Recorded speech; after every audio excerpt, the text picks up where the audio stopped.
കഴിവിനെ കഴിവുകളെയും വളർത്തിയെടുക്കുന്നത് ക്ലാസ്സിൽ നിന്നും ലഭിക്കുന്നതിനപ്പുറം അറിവും പരിജ്ഞാനവും വളർത്തിയെടുക്കുവാനും അതിലൂടെ വിവിധ മേഖലയിലുള്ള വിദ്യാർത്ഥികളുടെ അറിവിനെ നൈപുണ്യങ്ങളെ വളർത്തിയെടുക്കാൻ പുസ്തകങ്ങൾക്കും വായനശാലകൾക്കും സാധിക്കും. ഉദാഹരണത്തിന് കവിതകൾ നിരന്തരമായി വായിക്കുന്ന ഒരു വിദ്യാർത്ഥി ചെറിയ ചെറിയ കവിതകൾ എഴുതാൻ തുടങ്ങുന്നത് വായനയുടെ ഒരു പ്രതിഫലനമാണ്.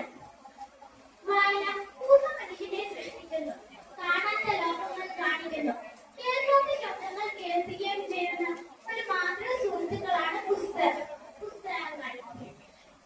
എന്നാൽ കുട്ടികൾക്ക് കാര്യങ്ങൾ വേഗത്തിൽ മനസ്സിലാക്കാൻ സാധിക്കുന്ന പുസ്തകങ്ങളാണ് ക്ലാസ് വായനശാലയിൽ സജ്ജമാക്കേണ്ടത്.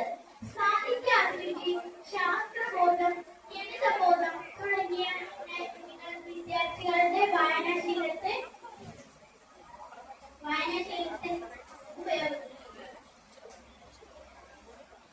ചില പുസ്തകങ്ങൾ രുചിച്ചു നോക്കേണ്ടവയാണ്, ചിലത് പിഴുകേണ്ടവയാണ്, അപൂർവം ചിലത് ചവച്ചരിച്ച് ദഹിപ്പിക്കേണ്ടതാണ്.